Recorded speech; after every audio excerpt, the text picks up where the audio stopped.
Tu és fiel, Senhor, meu Pai celeste, pleno poder aos teus filhos darás.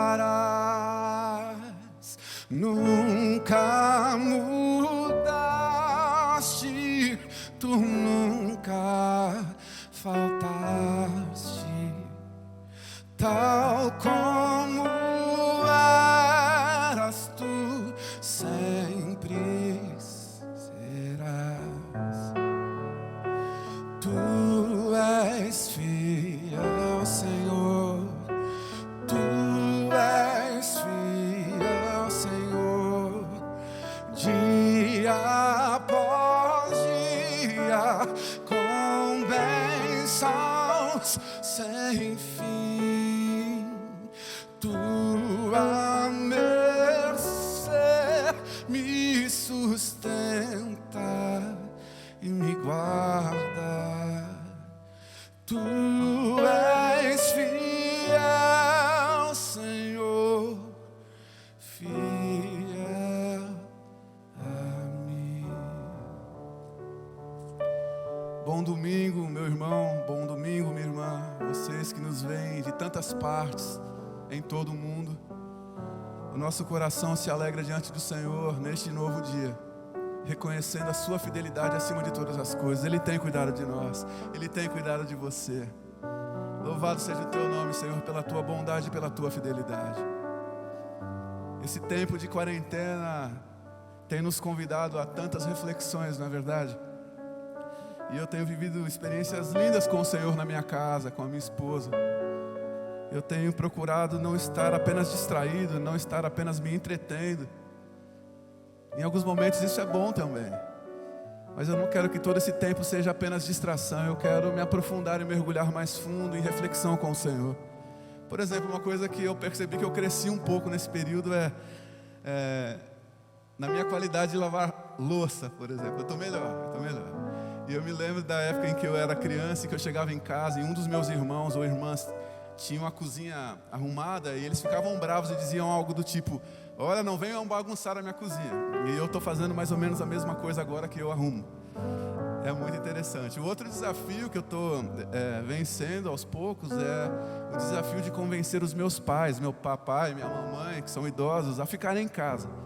E quando eu digo para minha mãe, fique em casa, ela diz algo do tipo: mas está todo mundo na rua. E eu falo para ela aquilo que ela falava para mim na minha infância: mas você não é todo mundo. As coisas se inverteram, não é verdade? É verdade.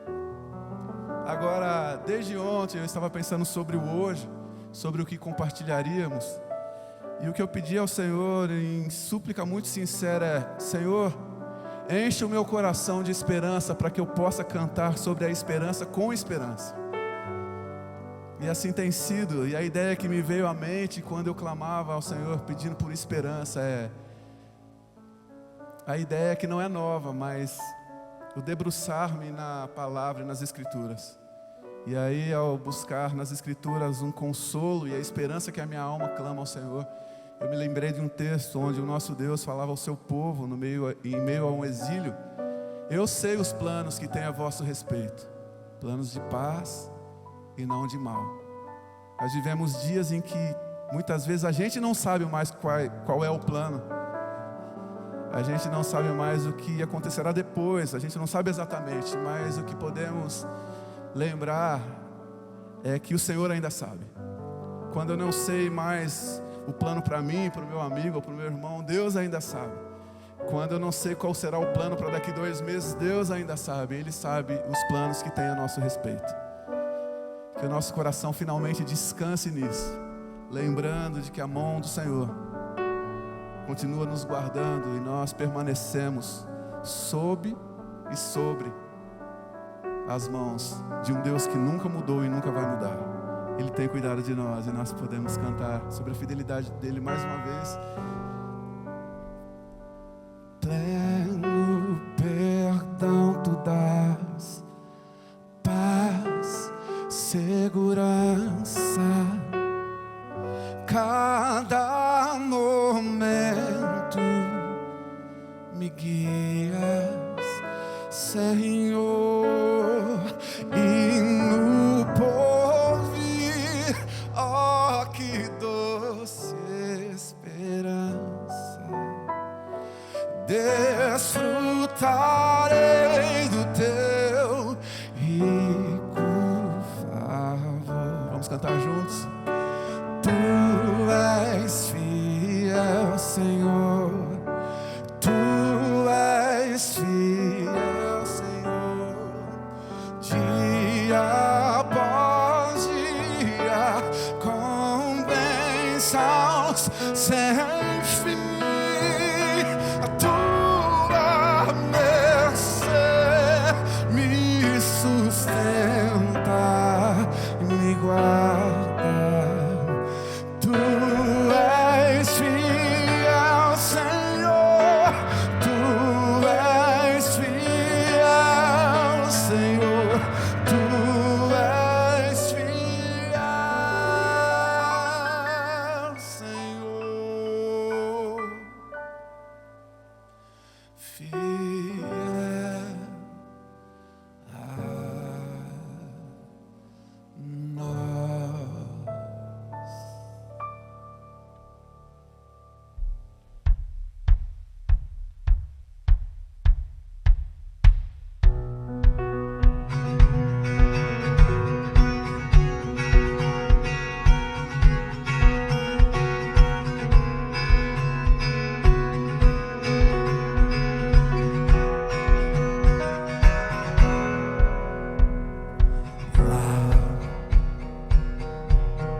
No fim do horizonte, no canto mais distante, lá, a tua mão está. Lá, acima do universo, nas linhas de um verso, lá,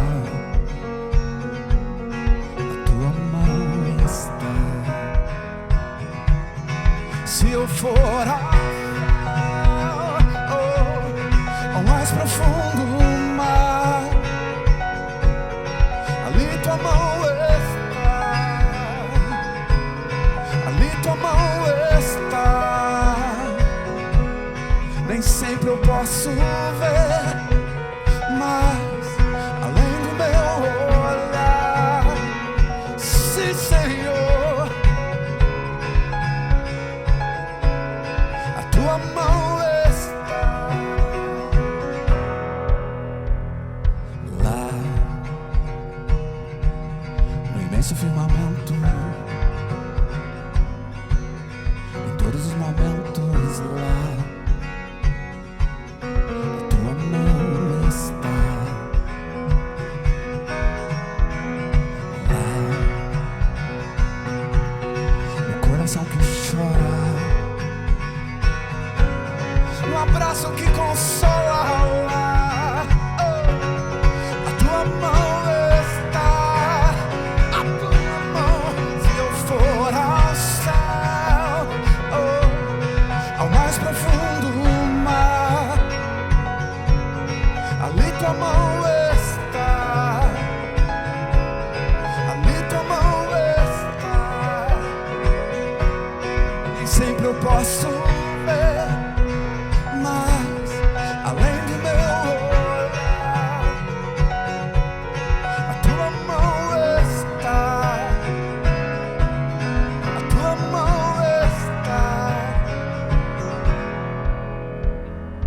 Deus está quando amanhece, Deus está no fim do dia, Deus está. Deus está, conhece tudo, Deus está, e o que preciso nele está. Deus está, e é o meu consolo, nossa alegria nele. Se eu for ao céu, ao mais profundo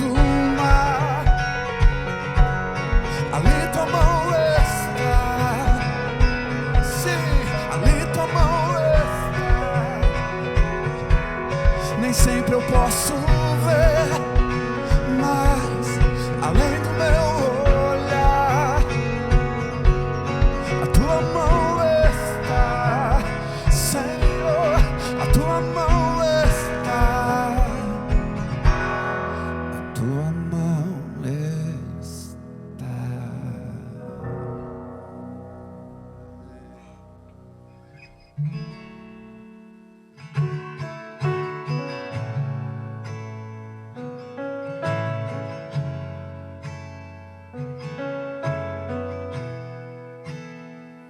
Se a minha alma teme o amanhã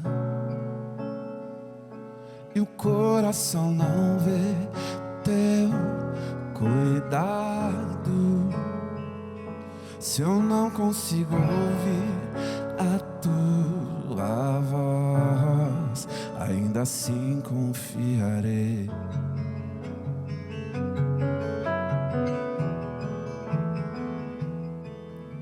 Sei que o meu Redentor vive e que se levantará sobre a terra. Tua bondade transbordará meus desertos com misericórdia.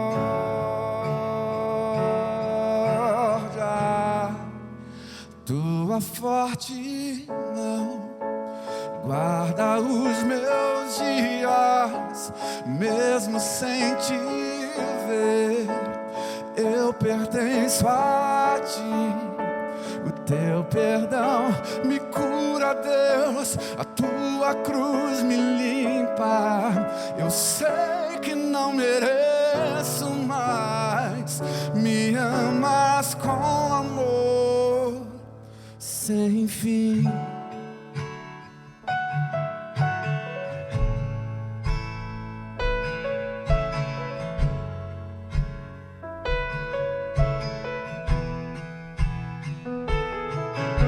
Sei que o meu Redentor vive, que se levantará nesse tempo.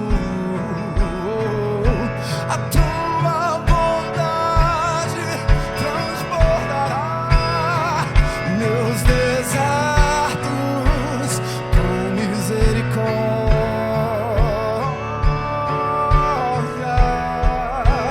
Tua forte mão guarda os meus dias, mesmo sem te ver, eu pertenço a ti. O teu perdão me cura, Deus, a tua cruz me limpa. Eu sei que não mereço, mas me amas, me amas. Tua forte mão guarda os meus dias, mesmo sem te ver, eu pertenço a ti. Perdão me cura, Deus, a tua cruz me limpa. Eu sei que não mereço, mas me amas, porque Ele vive. Posso crer no amanhã, porque sabe os planos que tem a meu respeito. Temor não há, mas eu bem sei,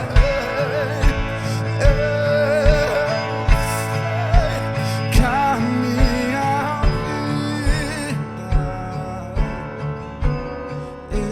está nas mãos do meu Jesus, que vivo está.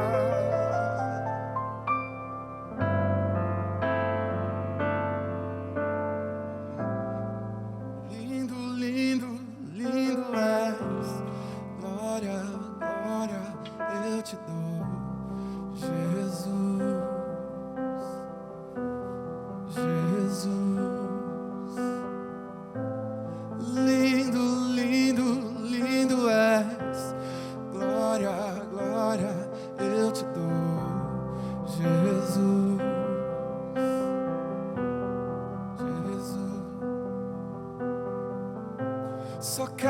só quero, só quero, só quero ver você. Só quero ver você, Senhor.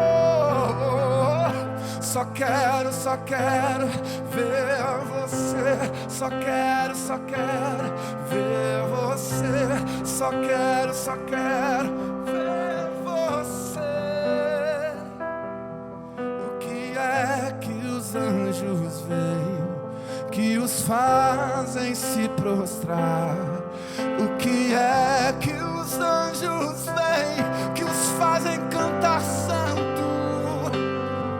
O que é que os anjos veem que os fazem se prostrar? Que os fazem cantar santo? Santo, santo, santo, santo.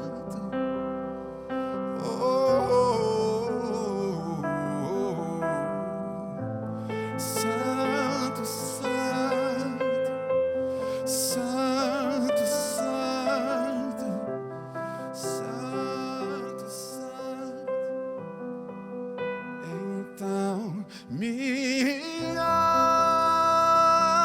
alma canta a ti, Senhor, em alta voz. Grandioso és tu. E hoje o Senhor é o mesmo. Grandioso és tu. Então minha alma canta a ti, Senhor. Grandioso és tu. Grandioso és tu.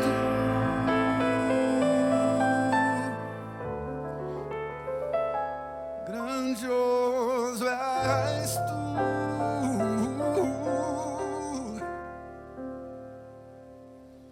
Grandioso és tu.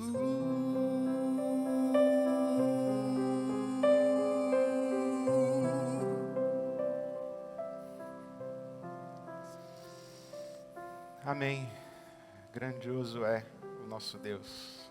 Louvado seja o nome do Senhor. A graça e a paz de Jesus, onde você estiver e quando você estiver. Estamos juntos, mais uma vez, virtualmente juntos, mas estamos juntos. Eu vim dizendo para mim no caminho, hoje não vou chorar. Domingo passado eu me emocionei um pouquinho mais. E durante a semana, Baruque, o pessoal me mandava mensagem dizendo: pastor, você precisa se cuidar, precisa de um remédio, O pessoal estava preocupado. E isso é um gesto de amor e de carinho, eu agradeço o cuidado de todos, mas não dá para não chorar estando aqui. E eu já sei que eu só vou parar de chorar quando esse lugar estiver cheio novamente, quando nós estivermos juntos aqui, quando nós estivermos juntos de novo. Quando a IBAB estiver presencialmente junta, celebrando a Deus aqui. Eu me alegro de estarmos aqui, estamos num ambiente seguro, pouquinha gente, Baruque, Leandro, Rogério, Dani, o Marcão, Douglinhas, e ali os pastores, cada um sentado num canto, mas nós estaremos juntos novamente aqui, estaremos presencialmente juntos. Foi muito estranho, Baruque, na hora que você falou, vamos cantar juntos. E aí, não... mas esse dia vai chegar. Deus está conosco, Deus está aqui, Deus está conosco. E aí na sua casa, onde você está, com a sua família, aí onde você está, a boa mão do Senhor, a forte mão do Senhor que acabamos de cantar e celebrar, certamente guarda os seus dias e abençoa você. Eu queria, nesse momento, nesse tempo de consagração e de intercessão, lembrar a você o que a palavra de Deus nos diz e que foi o texto da palavra de Deus que veio ao meu coração para ser o chão onde nós vamos nos sustentar nesse tempo de distanciamento social, de quarentena e de esvaziamento das ruas. Eu me refiro à carta de Paulo aos Coríntios, no capítulo 8 da segunda carta, começando no versículo 13, quando ele diz: o nosso desejo não é que outros sejam aliviados enquanto vocês são sobrecarregados, mas que haja igualdade. No presente momento, a fartura de vocês suprirá a necessidade deles, para que, por sua vez, a fartura deles supra a necessidade de vocês. Então haverá igualdade, como está escrito: quem tinha recolhido muito, não teve sobrando; quem tinha recolhido pouco, não teve faltando. Esta expressão da palavra de Deus é muito importante para nós. Eu disse domingo passado e repito: é tempo de generosidade, é tempo de contribuição e contribuição significativa. Contribua. Faça desse momento de contribuição agora com a IBAB e contribua. Domingo passado eu falei, se você pode, dobre a sua contribuição para a sua igreja. E ontem recebi a mensagem de um amigo muito querido que mora nos Estados Unidos. E ele disse: Ed, eu ouvi a sua palavra e eu dobrei a minha contribuição para a minha igreja. Obrigado por esse desafio. E por que isso é importante? Porque alguns podem fazer isso e outros sequer, talvez, poderão, inclusive, contribuir, porque precisarão de contribuição. Então, eu insisto, se você pode, seja pródigo, pródiga, generoso, generosa na sua contribuição com a sua igreja. Mas, se você tiver que escolher entre cuidar da sua família e contribuir na igreja, cuide da sua família, cuide das pessoas que estão próximas de você. Cuide dos seus amigos, da sua rede de relações, do seu pequeno grupo, do seu grupo familiar, da sua célula. Não deixe que tenham falta as pessoas da sua convivência. Especialmente cuide dos seus funcionários, as pessoas que trabalham na sua casa. Eu tenho ouvido uma discussão sobre vamos dispensar as empregadas domésticas, as funcionárias das casas, sem rendimentos. Vamos dar férias? Não, não dê férias. Dispense, mas continue pagando o salário. Cuide dos seus funcionários. Se você, por exemplo, é credor de aluguéis, você tem casas que você alugou, tem imóveis que você alugou, verifique a condição de pagamento das pessoas que alugam de você. Veja se elas podem pagar. Veja se elas não estão, por exemplo, entre aquelas pessoas que perderam sua fonte de renda momentaneamente. Faça uma negociação, dê um desconto significativo, dê uma anistia do aluguel. Diga: olha, esses 2 meses você não precisa pagar, esses 3 meses você não precisa pagar. Diz assim: ah, pastor, mas vai faltar para mim. Bom, se vai faltar para você, então converse. Porque o importante é não faltar para ninguém. Mas se você pode, essa é a hora. Essa é a hora que a palavra de Deus nos orienta para sermos generosos. Essa semana tivemos uma experiência muito rica. Nós, através de uma parceria com a Visão Mundial, distribuímos através ou para as organizações que são parceiras da Rede IBAB Solidária, distribuímos mais de 1.000 cestas básicas, distribuímos a caixa de ternura para as crianças, cuidando das crianças que estão em casa. Esse projeto da Visão Mundial extraordinário, caixa de ternura, com uma Bíblia, com brinquedos, com material lúdico para as crianças estarem dentro de suas casas.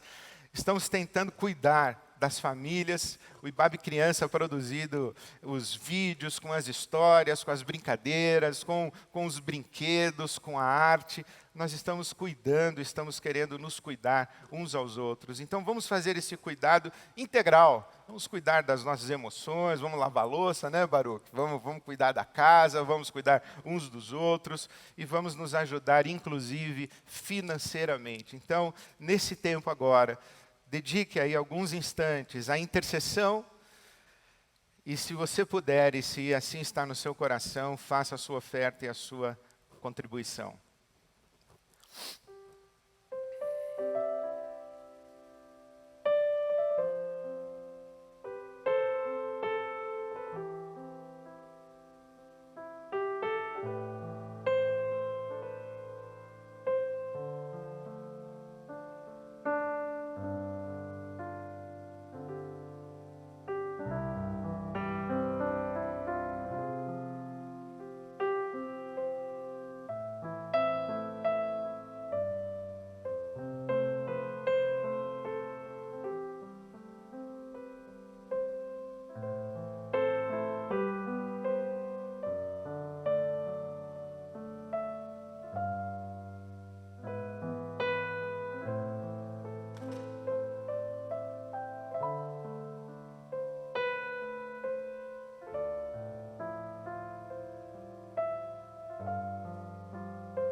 Obrigado, Senhor.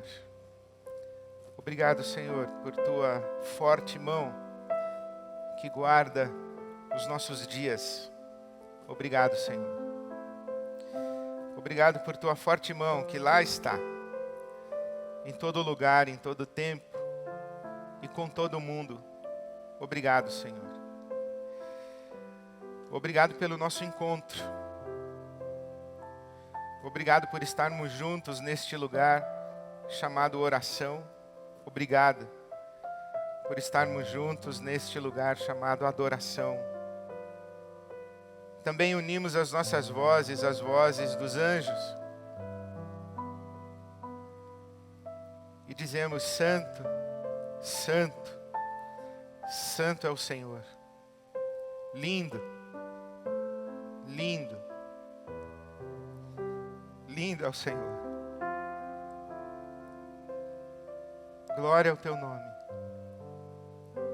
Glória ao teu nome. Amém.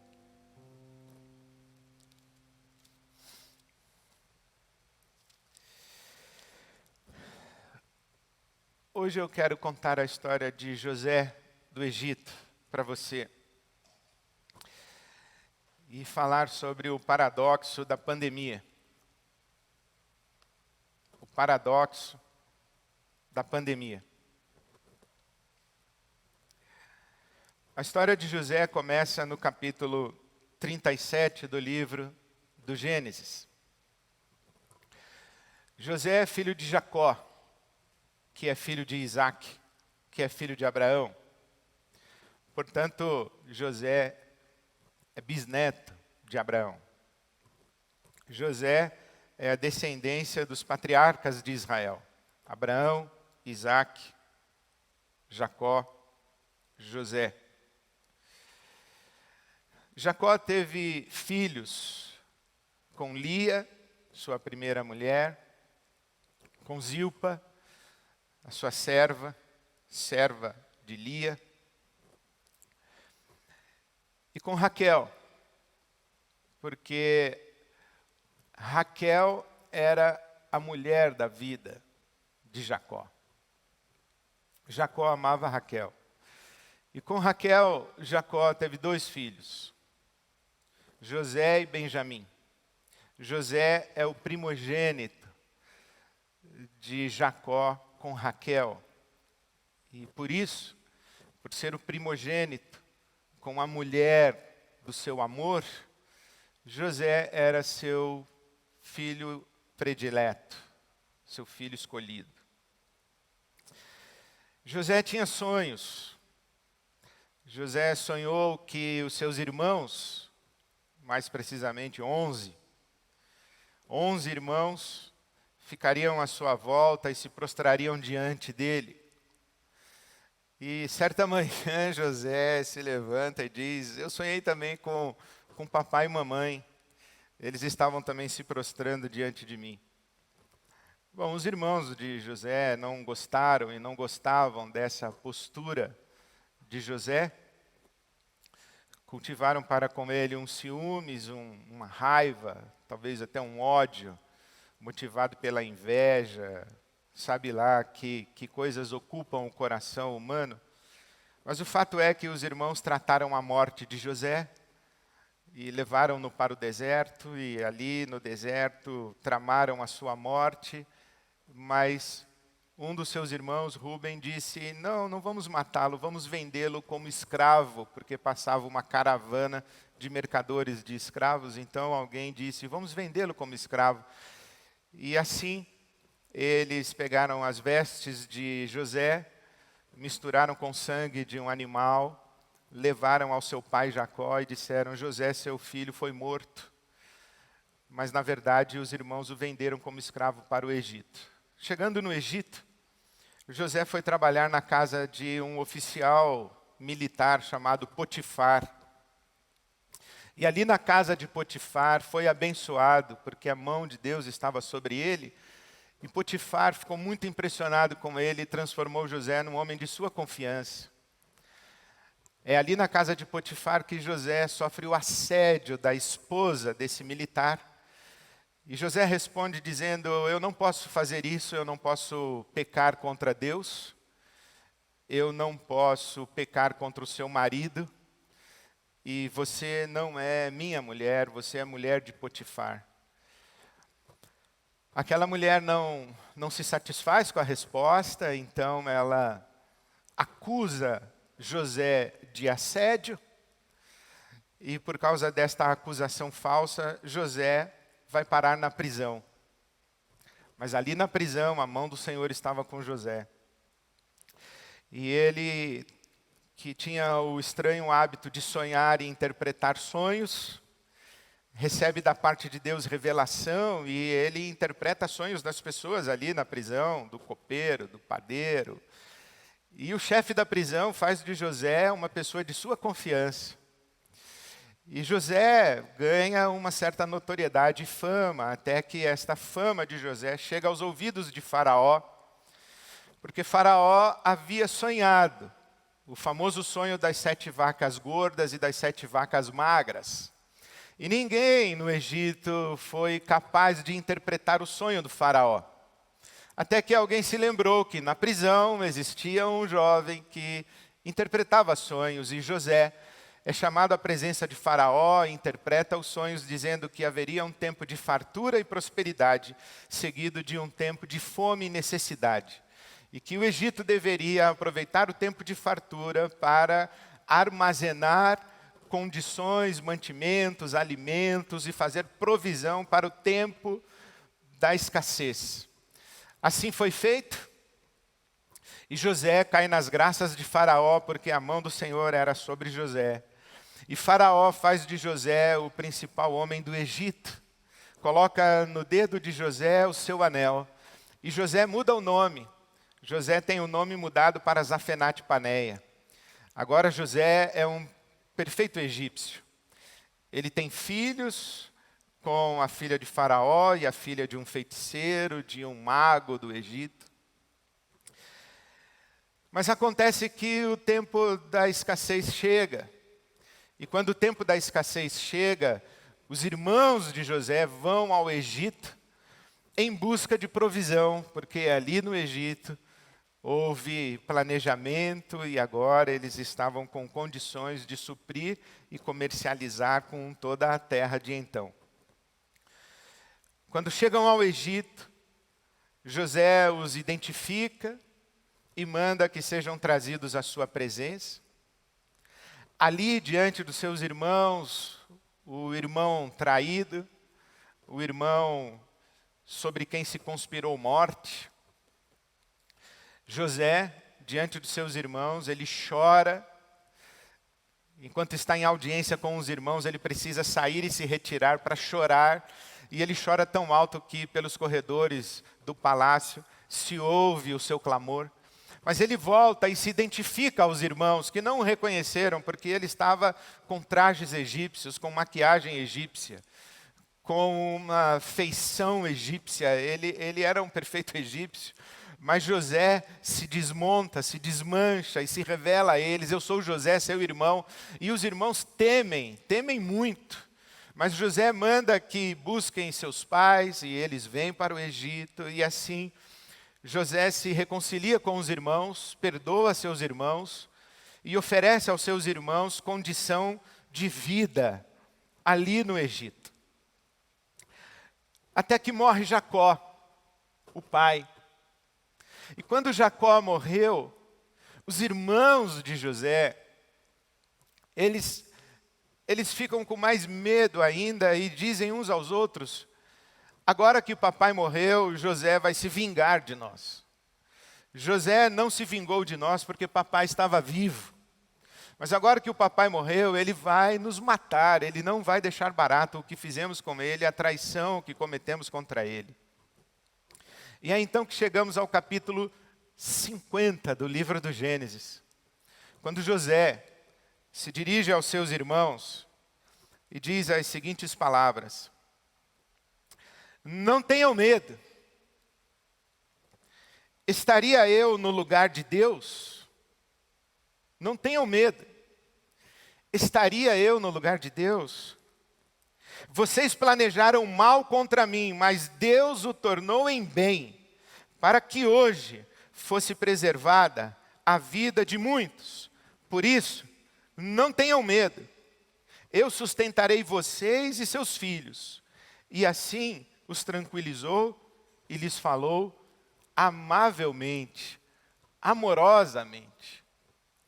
Já no capítulo 45 do Gênesis, naquela primeira vez em que José se encontra com seus irmãos, e os irmãos estão amedrontados, José diz aos irmãos: não tenham medo,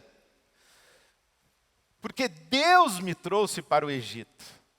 Deus me trouxe para o Egito para me colocar aqui e para me usar no tempo da escassez e para dar sustentação à descendência de Abraão, isso que nós chamamos o povo de Israel. Essa é a consciência de José. E aqui está o paradoxo da nossa experiência de fé. O paradoxo é que é verdade que os irmãos de José o traíram e o enviaram como escravo e o venderam como escravo para o Egito. É verdade. E quanto é verdadeiro isso? É 100% verdadeiro.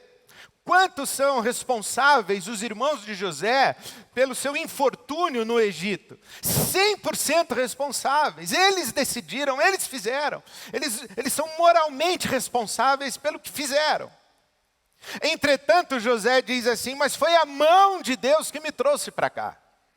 Foi a mão de Deus que me trouxe para o Egito. Então, quão responsável é Deus por José estar no Egito? Na percepção de José, 100% responsável. Na percepção de José, a mão que conduz os seus dias e os seus caminhos não é a mão dos seus irmãos, é a mão de Deus. Bom, aí temos um grande paradoxo. Paradoxo dentro do qual se debate a filosofia e a teologia, especialmente a teologia, que vai discutir sobre quais são os limites e as interações entre a liberdade humana, a responsabilidade humana e a soberania de Deus. É um paradoxo, não dá para explicar. As duas afirmações, elas são verdadeiras, elas são aparentemente contraditórias, é por isso que é um paradoxo. O paradoxo é aquilo que Jesus diz: quem perde a sua vida, ganha. Ou é dando que se recebe. São afirmações aparentemente contraditórias, antagônicas, mas que se complementam numa verdade que é supra-racionalidade cartesiana, linear. É de uma outra ordem, é da ordem da complexidade. O paradoxo é da ordem da complexidade. Por isso é que, por exemplo, quando Pedro está pregando no dia do Pentecostes, o Pedro diz assim: vocês, homens cruéis, mataram, assassinaram um homem justo. Vocês. Quão responsáveis pela morte de Jesus eram aquelas pessoas que gritaram Barrabás, Barrabás, e gritaram a respeito de Jesus, crucifica-o, crucifica-o. Quão responsáveis eram? Absolutamente responsáveis. Nós humanos matamos Jesus, nós o assassinamos. A morte de Jesus é obra de nossas mãos. Mas o Pedro, no dia do Pentecostes, ele diz assim: mas Jesus foi entregue pelo determinado conselho de Deus, pelo propósito determinado de Deus, pelo telema de Deus, pela vontade de Deus. Jesus foi morto antes da fundação do mundo. Jesus diz: a minha vida eu de mim mesmo a dou, ninguém a tira de mim. A morte de Jesus foi um ato de amor divino e uma autodoação não coagida, não forçosa pela mão humana, em que Jesus é levado para a cruz se debatendo, dizendo: eu não quero ir.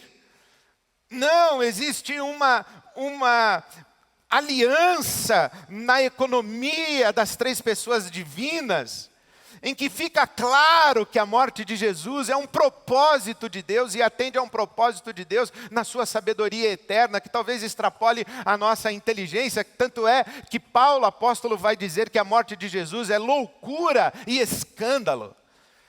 Então esse é o paradoxo da fé, onde há um imbricamento entre a ação soberana de Deus e a liberdade humana. E sabe, quando eu leio a história de José, eu vejo esse paradoxo acontecendo. Eu vejo que há duas histórias que caminham juntas nessa narrativa bíblica. A história que é feita com as nossas mãos humanas. Nós escrevemos a história. Mas misturada na história humana, entranhada na história humana, e por sobre a história humana, há a história da redenção sendo escrita. Nós vamos tomando decisões, nós vamos fazendo escolhas, nós vamos abrindo portas e fechando portas. Mas existem portas que Deus fecha e ninguém abre. E existem portas que Deus abre e ninguém fecha. A história não está à deriva. E a história não está entregue absolutamente às mãos humanas. O Senhor conduz a história. O Senhor está presente na história. Se nós entregarmos a história absolutamente às mãos de Deus, nós vamos cair numa experiência de fé mágica. Uma experiência de fé alienante, irresponsável. É um seja o que Deus quiser ignorante, irresponsável mesmo. Irresponsável nesse sentido de não responsabilidade, não responder por. A vida tem sua dimensão ética. Nós somos chamados por Deus a dar resposta à existência. Nós temos que decidir. Não decidir, não assumir aquilo que é nossa prerrogativa, é ser irresponsável. É acreditar que tudo depende de Deus e que tudo está nas mãos de Deus. Esta maneira de compreender a fé, de entregar as coisas absolutamente, exclusivamente às mãos de Deus, esta maneira de compreender a fé é mágica, é alienante. É esta fé que é ópio, que mantém as pessoas na inatividade, na paralisia, na estagnação, no desleixo, dizendo, vai acontecer o que Deus quiser que aconteça. Vai acontecer o que Deus decidir que deve acontecer. Não é assim. Se entregamos tudo nas mãos de Deus, nós abrimos mão de sermos atores da história e de darmos resposta digna para a vida que Deus nos deu. Por outro lado, se pegamos nas mãos a prerrogativa exclusiva de dar rumos à história, nós caímos no humanismo. Deus fica do lado de fora da equação. E nós, seres humanos, não temos condição de levar a história a lugar nenhum, senão aos lugares aos quais a temos levado. Aos lugares da tragédia, aos lugares trágicos. Nós, seres humanos, não bancamos a existência e não bancamos o andar da existência humana. Não temos condição de levar o universo à sua plenitude, de levar a história à sua plenitude. Deixar Deus do lado de fora também não é a resposta da fé. A fé não é arrogante, não é prepotente. A fé é apenas em si mesmo, é orgulho, é vaidade. Ou no máximo um deísmo, aquela velha noção dos filósofos, que Deus teria criado o universo como um relojoeiro faz um relógio, dá corda no relógio, deixa o relógio agora funcionando e vai-se embora. Há muita gente que pensa em Deus como os deístas. Reconhecem Deus como Criador, mas não conseguem perceber que Deus está profundamente comprometido na história e está agindo na vida humana e nas histórias e nas vidas daqueles que invocam o seu nome e que se rendem à sua intervenção, à sua interpelação, às suas ações soberanas e poderosas e amorosas. Por isso é o paradoxo da narrativa bíblica. Há a minha história, há o mal que a minha história fez contra mim, que a vida, que o diabo, que os homens, que eu mesmo fiz contra mim, sim. Mas por sobre a minha história está a forte mão do Senhor. O Deus que faz com que o mal seja revertido em bem. E José diz, vocês intentaram mal contra mim, mas Deus transformou isso em bem. Quando ele diz, vocês intentaram mal contra mim, fizeram mal contra mim, ele diz, responsabilidade humana. Mas quando ele diz, Deus transformou em bem, soberania divina, amorosa participação de Deus, intervenção de Deus na nossa história. Olha, eu tento viver dessa maneira. Absolutamente responsável pelas minhas escolhas, pelas minhas decisões. Tento estudar, me informar, conversar com gente inteligente, gente sábia, gente esclarecida, gente vivida. Essa semana de decisões, eu liguei para várias pessoas para ouvir a sua opinião, sua percepção da realidade. Me aconselhar, a palavra de Deus diz que na multidão de conselheiros há sabedoria. Então eu me assumo absolutamente responsável pelos meus dias. Mas eu sei que a boa mão de Deus está sobre mim. Eu aprendi que Deus não abençoa decisões, Ele abençoa intenções. Deus olha para mim e diz assim, Ed, você não tem todas as informações que você precisa. Ed, você não tem a capacidade de avaliar essas informações da maneira adequada, a sua capacidade de interpretação é equivocada. Existem passionalidades aí misturadas na sua maneira de ver o mundo, as suas lentes estão embaçadas. Você lê as mesmas coisas que os outros leem e chega a conclusões completamente diferentes. Você é meio confuso, meu filho, mas eu vejo o seu coração. E a palavra de Deus me diz que os olhos do Senhor passam por toda a terra para Ele se mostrar forte àqueles cujos corações são inteiramente dele. E eu coloco meu coração diante de Deus, dizendo, Senhor, eu vou tomar decisões, mas seja feita a tua vontade. Senhor, eu vou fazer as minhas escolhas. Eu sou responsável, mas seja feita a tua vontade. Por isso eu digo, esse vírus aí veio de onde, hein? Responsabilidade 100% humana. O mal está escondido nesse vírus. Estamos vivendo uma tragédia. Tragédia é um conceito que vem de Tragos, o bode do festival grego a Dionísio. Na Grécia Antiga, nos festivais, as festas dionisíacas terminavam com o sacrifício de um bode. O Tragos, o bode. O bode ia morrer no fim da festa. E o conceito de tragédia da cultura grega, do teatro grego, é esse. É que o ser humano, no fundo, é um bode que vai morrer no fim da festa. Então, por trás da palavra tragédia e do conceito de tragédia, está a realidade da morte. Aquilo que traz morte é trágico, é tragédia. Esse vírus, ele é um vírus que está matando. Morte. Isso é mal. Existe um mal solto por aí.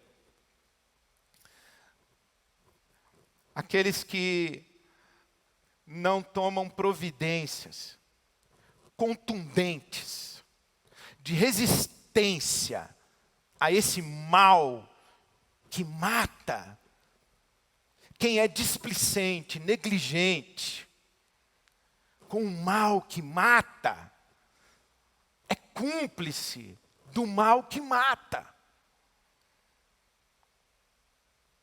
Não podemos ser negligentes, irresponsáveis com o que mata, com o que gera morte. Não podemos. Temos que agir de maneira inteligente, enfática, com contundência, com firmeza e com coragem para enfrentar o mal. Mas também devemos agir com fé, crendo que a boa mão de Deus, a forte mão de Deus está sobre tudo isso. E que Deus é capaz de usar esse mal para fazer surgir o bem, para suscitar o bem. E há muita coisa boa que está surgindo desse mal. Há uma resposta de gente digna, que está enfrentando esse vírus, esse mal, esse tempo de quarentena, essa situação trágica que estamos vivendo, mas respondendo com uma dignidade, com fé e com consciência diante de Deus, e com dependência de Deus, com temor de Deus, mas com honradez e com sabedoria, e com trabalho diligente, fazendo surgir coisas maravilhosas e lindas. Há coisas boas que estão nascendo. Na verdade, já nasceram. Um mundo novo já nasceu. O novo já apareceu. Aquele mundo de 15, 20 dias atrás não existe mais. As relações como estavam estabelecidas há 15, 20 dias atrás, elas foram completamente ressignificadas. A nossa compreensão foi iluminada pela tragédia. E esperemos que tenhamos a sabedoria e a humildade para aprendermos as lições do bem suscitado desse mal. Eu encorajo você, dando a você 3 palavras para vivermos o paradoxo da pandemia. Primeira palavra: discernimento.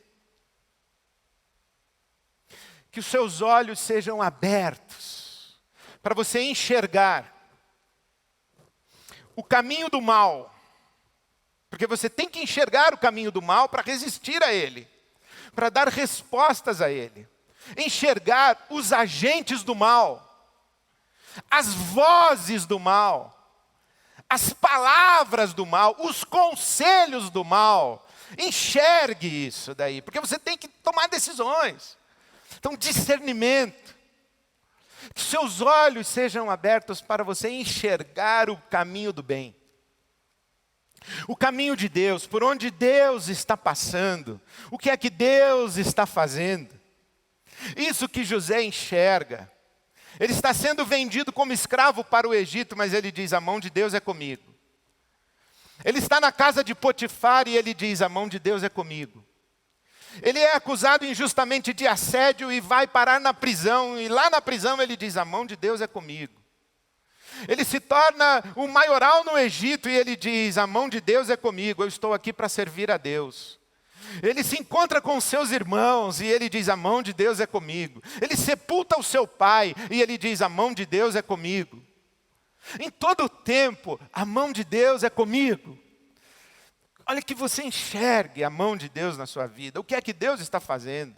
Quem são as pessoas que Ele está usando? Quais são as sabedorias de Deus manifestas nesse caminho e nesses dias maus? Quais são os movimentos de generosidade, de bondade, de graça, de amor? Que você enxergue isso daí. Que você tenha olhos para ver. Que você não seja displicente. Que você não fique com a sua consciência chapada nas notícias do jornal, nas informações dos telejornais. Ali tem muita informação e é história, mas aqui tem informação de vida.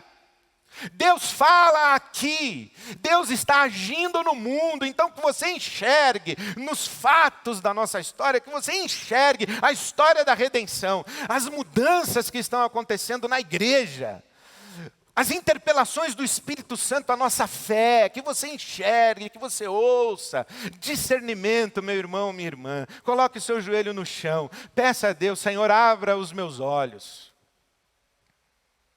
Sabe que o acampamento de Jacó, quando ele vai para o vale lutar com o anjo, sabe como chama aquele acampamento? Maanaim, que significa 2 acampamentos.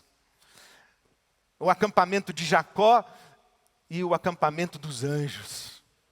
Então que você enxergue, meu irmão, minha irmã, o acampamento dos homens, mas o acampamento dos anjos. Que você enxergue o caminho mau, mas que você enxergue as movimentações nas regiões espirituais, nas regiões celestiais, onde a nossa vida está escondida com Cristo em Deus. Que você enxergue aquilo que Deus está fazendo e o caminho da redenção nessa nossa história. Segunda palavra que eu quero oferecer para você é disponibilidade. Discernimento e disponibilidade. Quando você enxergar o caminho do mal e o caminho do bem, diga para Deus, Senhor, eis-me aqui, envia-me a mim. O Senhor quer agir no mundo, então usa a minha vida. O Senhor está escrevendo a história da redenção nesses dias maus, então usa a minha vida está disponível para o Senhor. A minha vida está entregue nas tuas mãos. Usa-me. Escreve a história através das minhas mãos. Leia o Salmo 77 na sua Bíblia. Lá tem um texto no versículo 20 que diz que Deus libertou Israel do Egito pelas mãos de Moisés. Quem libertou Israel do Egito? Moisés? Não. Deus libertou Israel do Egito pelas mãos de Moisés. Quem guiou o povo de Israel pelo deserto? Deus, pelas mãos de Moisés. Então diga assim, Senhor, aqui estão minhas mãos. Usa as minhas mãos. Disponha-se para Deus. Deus não vai guiar as pessoas sem as suas mãos. Porque esse é o paradoxo da história da redenção. Deus usa a mim e a você. Deus nos usa. Então, seja disponível.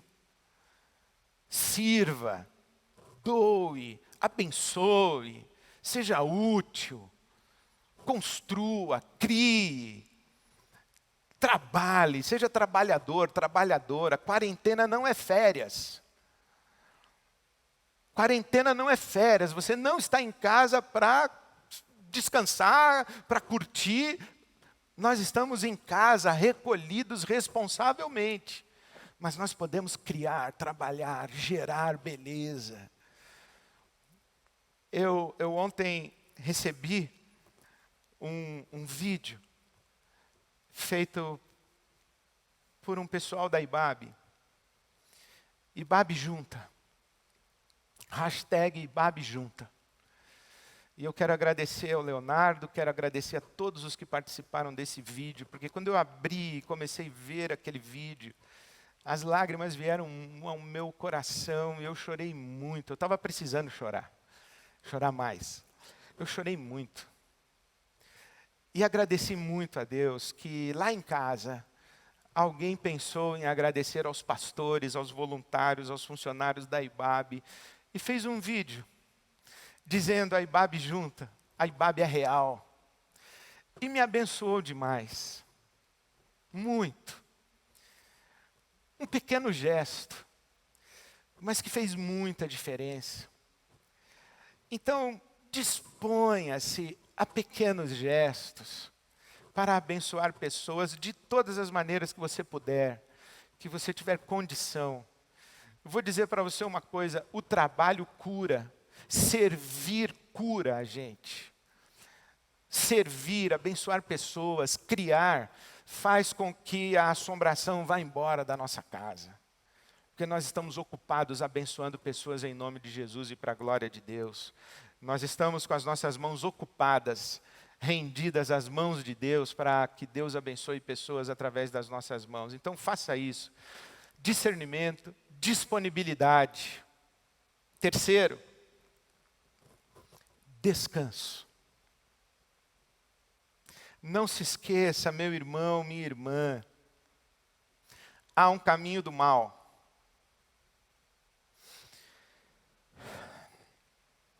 Mas a boa mão de Deus, a forte mão de Deus, guarda os nossos dias. A minha vida está nas mãos do Senhor. A sua vida está nas mãos do Senhor. Se você me conhece bem e me ouve, você sabe que eu não sou determinista. Eu não acredito em destino. E eu não acredito que os meus dias já estão definidos e que Deus é que vai... Eu não acredito nisso. Porque eu acredito no paradoxo. Eu acredito que eu tenho que fazer escolhas, que eu tenho que tomar decisões. Deus não está brincando de me dar liberdade. Deus me deu liberdade. Mas eu acredito que Deus interfere na minha vida. Que Deus de vez em quando frustra os meus desejos. Que Deus me visita. Que Deus me livra. Eu acredito nisso, que a vida vai seguindo. E de vez em quando Deus põe a mão e diz, aqui não. Diferente de acreditar que tudo que acontece na minha vida foi Deus que fez acontecer, não acredito nisso. Mas em nome de Jesus eu lhe digo, eu também não acredito que Deus não pôs a mão e que Deus não tem nada a ver com as coisas que aconteceram na minha vida. Ah, tem. A palavra de Deus diz que eu sou de Jesus e que Ele conhece o meu nome. A palavra de Deus diz que eu estou na mão de Jesus. Sabe que Jesus diz? As minhas ovelhas, eu dou-lhes a vida eterna. E ninguém as arrebatará da minha mão. João capítulo 10, leia na sua casa, versículo 27 em diante. Jesus diz assim, olha, as minhas ovelhas, eu dou a elas a vida eterna e ninguém as arrebatará da minha mão. Então eu estou na mão de Jesus. E aí Jesus diz assim, e ninguém as arrebatará da mão do meu Pai. O que Jesus está dizendo é, você Ed, eu sei o seu nome, você é minha ovelha, você está na minha mão. E na mão do meu Pai. Agora você imagina, meu querido, minha querida, a mão de Jesus segurando você e a mão do Pai segurando em cima e o Espírito Santo. Aí,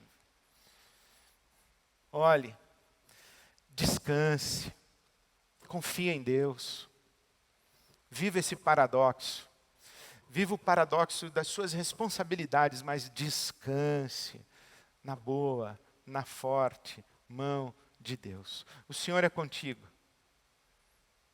Que a mão do Senhor esteja sobre você e você perceba. Que a mão do Senhor esteja sobre você e você se disponibilize. Que a mão do Senhor esteja sobre você e você descanse na boa, na forte mão de Deus. Você sabe que eu não sou determinista.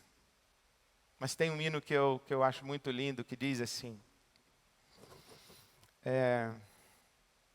As tuas mãos dirigem meu destino.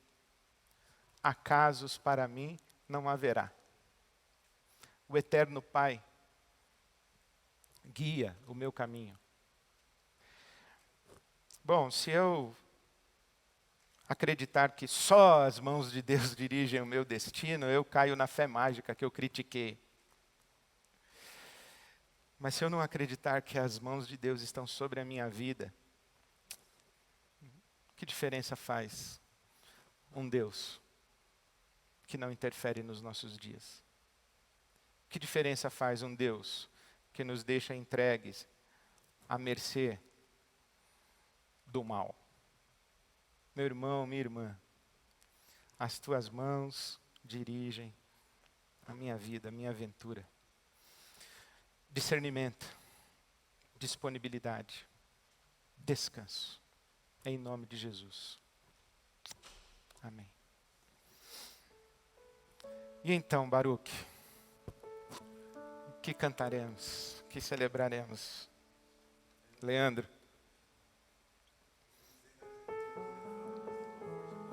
Tua forte mão.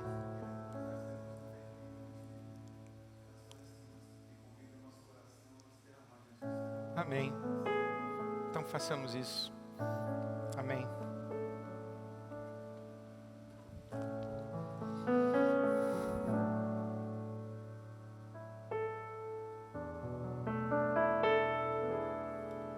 Tua forte mão guarda os meus dias, mesmo sem te ver. Eu pertenço a ti. O teu perdão me cura, Deus. A tua cruz me limpa. Eu sei que não mereço mais. Me amas com amor.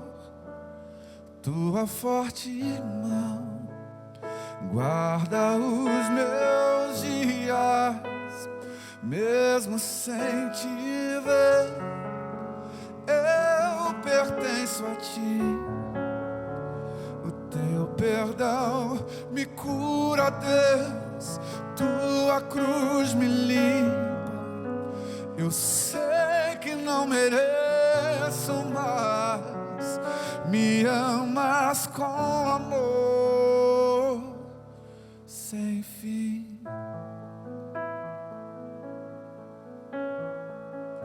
Agora que o nosso coração foi lembrado desta verdade, que nós escolhamos, sim, derramar o nosso coração em exaltação a esse Deus que tem cuidado de nós. Nós queremos engrandecer o Teu nome, Senhor, neste tempo, neste dia e neste momento. Assim seja também amanhã pela manhã, e assim seja todos os dias das nossas vidas. Queremos engrandecer o Teu nome, pelo Teu cuidado e pela Tua presença, Senhor. Aleluia. Eu convido a você que está em casa agora, que você, por favor, não tenha pressa, que você faça aí o mesmo que estamos fazendo aqui. Derrame o teu coração na presença do Senhor. Reconheça que Ele é grande e agradeça a Ele, porque Ele tem cuidado de nós. Sim, Senhor. Queremos o Teu nome engrandecer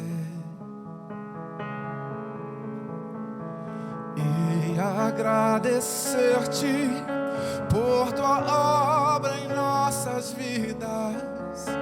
Confiamos em Teu infinito amor,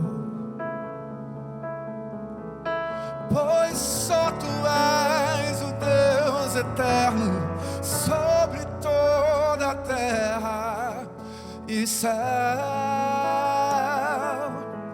e céu. Queremos o Teu nome engrandecer, Senhor, e agradecer-te por Tua obra em nossas vidas. Confiamos em Teu infinito amor,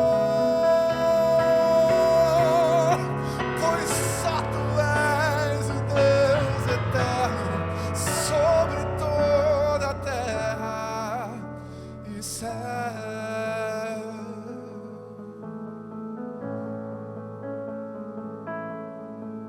Em espírito e em verdade te adoramos,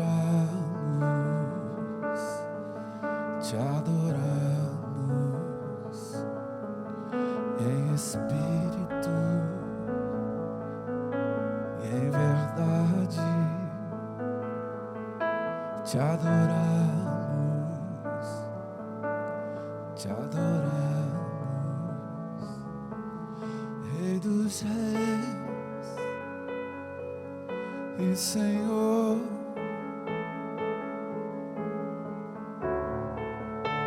O nosso viver,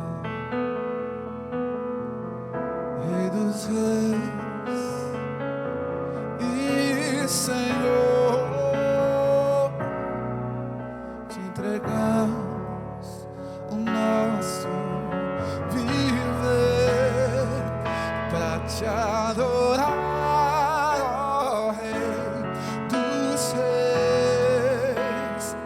Foi que eu nasci, ó Rei Jesus.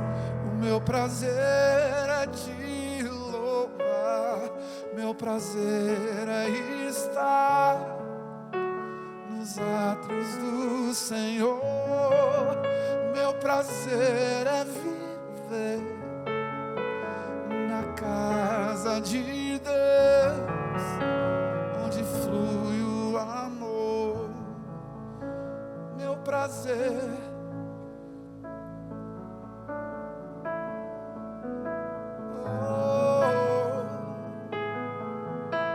a nossa casa é tua casa agora, Senhor.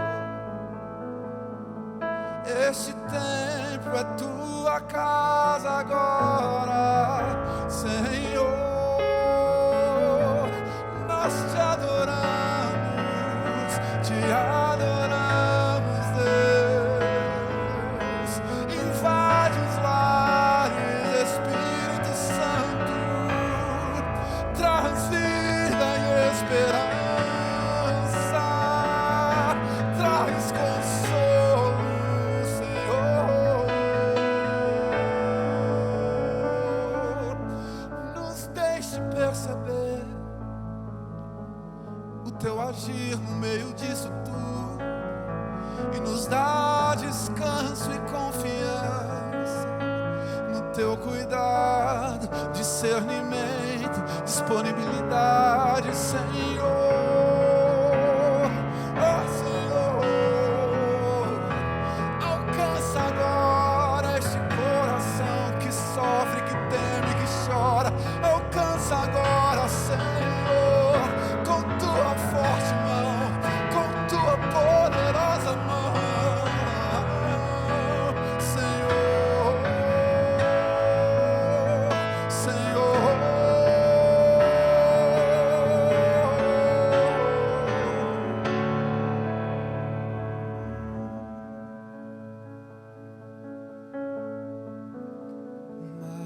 Mas eu bem sei,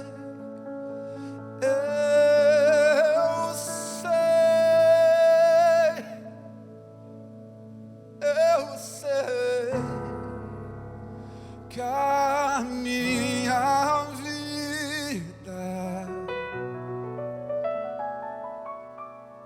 a vida dos profissionais da saúde, Senhor,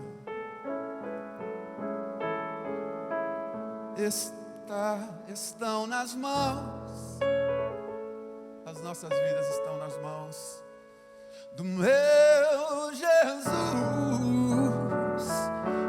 que vivo está.